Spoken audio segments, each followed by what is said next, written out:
Olá amigos, Alvin Oliveira, Mortgage Broker brasileiro aqui na Austrália, fundador da Capita Financial, e no vídeo de hoje nós vamos conversar sobre as 10 perguntas mais frequentes feitas por vocês e pelos australianos na internet sobre o processo de compra do seu imóvel. E aí não importa se é o primeiro, segundo ou terceiro, a ideia aqui foi tentar entender essas dúvidas e tentar explicar com um pouquinho mais de detalhe cada uma delas para vocês. Então sim, esse vídeo vai ser um pouquinho mais longo do que o que normalmente a gente traz para você. Então não esquece, se em algum momento desse vídeo você ficar com qualquer dúvida adicional, coloca um comentário ou entra no nosso site e já marca uma reunião para a gente entender o teu caso muito específico e como a gente pode te auxiliar nesse processo de financiamento imobiliário. Tá joia? Então vamos lá para as 10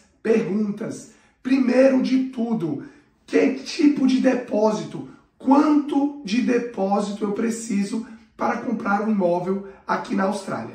Muito bem, você precisa de pelo menos 5% de depósito.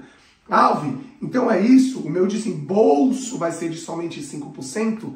Não, 5% é o depósito, existem outros custos, dentre eles, caso você dê menos do que 20% de depósito, no caso 5%, você tem um custo especial chamado LMI, Lenders Mortgage Insurance. Esse é um custo adicional que você tem quando você não paga 20% de depósito. Muito bem. O que acaba nos trazendo, então, para a segunda pergunta mais frequente. O que é o LMI? O LMI, o Lenders Mortgage Insurance, é um seguro para o banco. É um custo que o banco vai te comprar para que ele consiga garantir o teu financiamento no evento de alguma inadimplência. E sim, antes que eu esqueça, existem alguns benefícios de primeiro comprador que vão te isentar de pagar LMI, e sim, existem vários outros vídeos aqui nas nossas redes sociais falando um pouquinho sobre isso. Mas o Lenders Mortgage Insurance assegura exclusivamente o banco. Pergunta número 3. Quais são os critérios analisados durante o processo de financiamento bancário? Essa é fácil, a gente já falou algumas vezes aqui, e a gente apelidou carinhosamente dos 3 pilares de compra do seu imóvel aqui da Capita. Os 3 pilares da Capita. Que pilares são esses e o que é analisado pelo banco? Capacidade de endividamento, quanto você ganha, quanto você gasta, que outras dívidas ou commitments que você tem. Esse é o primeiro pilar. Segundo pilar, desembolso necessário para aquela compra. Você tem ali o suficiente para depósito e custo da compra daquele imóvel? Esse é o segundo pilar. E o terceiro pilar é o imóvel em si. A avaliação veio correta? É um apartamento? Você está construindo sua própria casa? Com base nessa análise, é montado um processo de financiamento e é encaminhado para o banco pedindo finalmente aquele empréstimo. Então o processo ele funciona dessa forma. E esses 3 pilares são os critérios analisados. Pergunta número 4, não vamos perder a conta. Que tipos de financiamento existem? E aí vamos lá. Vamos falar aqui dos mais comuns para esse vídeo não ficar tão complexo. Financiamentos destinados para pessoas que querem morar no imóvel e financiamentos para investidores. Dentro dessas 2 colunas, a gente pode aí separar financiamentos com taxas variáveis, com taxas fixas por um período determinado, financiamentos onde você paga o principal e os juros, financiamentos, esses mais comuns para investimento, onde você paga somente juros. São todos esses os tipos de financiamento que a gente vai estar conversando aqui durante o nosso processo. Muito bem. Pergunta número 5. Que documento nós precisamos ou documentos precisamos para esse processo? Perfeito. Lembra daqueles 3 pilares? Então os documentos vão ter que validar cada um deles.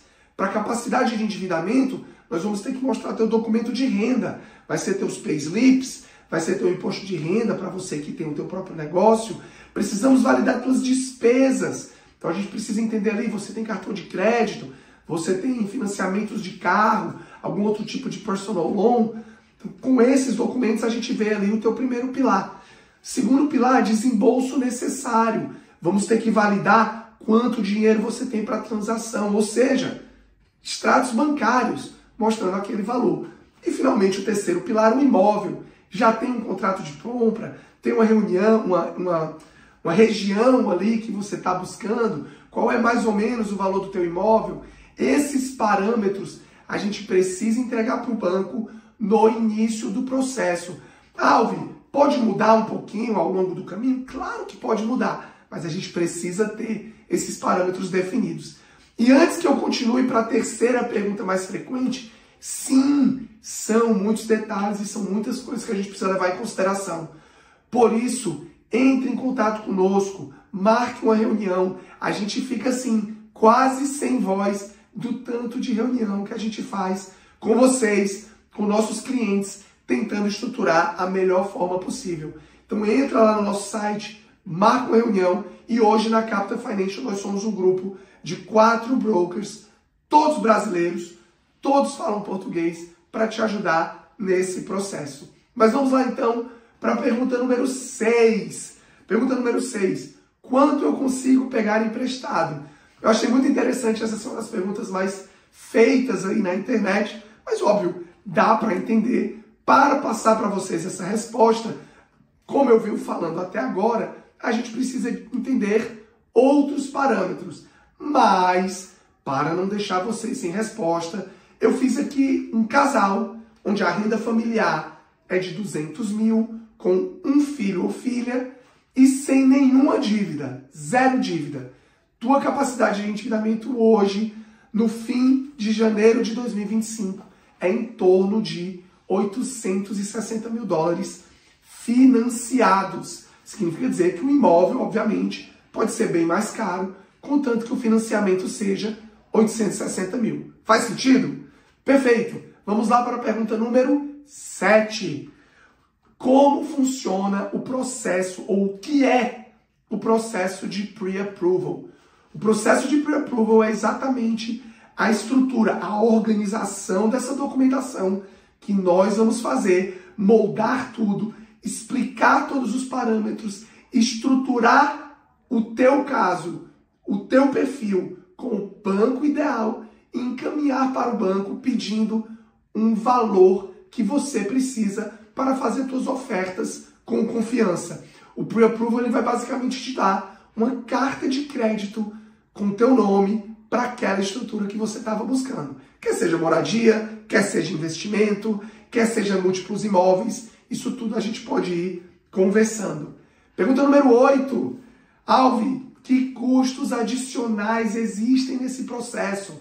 Como a gente já falou até na primeira pergunta, não é somente o depósito, existem outros custos. Então vamos lá, existe o custo do imposto sobre a compra do imóvel, o famoso Stamp Duty. Existe o seguro, caso você precise pagar. A mesma coisa, o Stamp Duty, caso você precise pagar.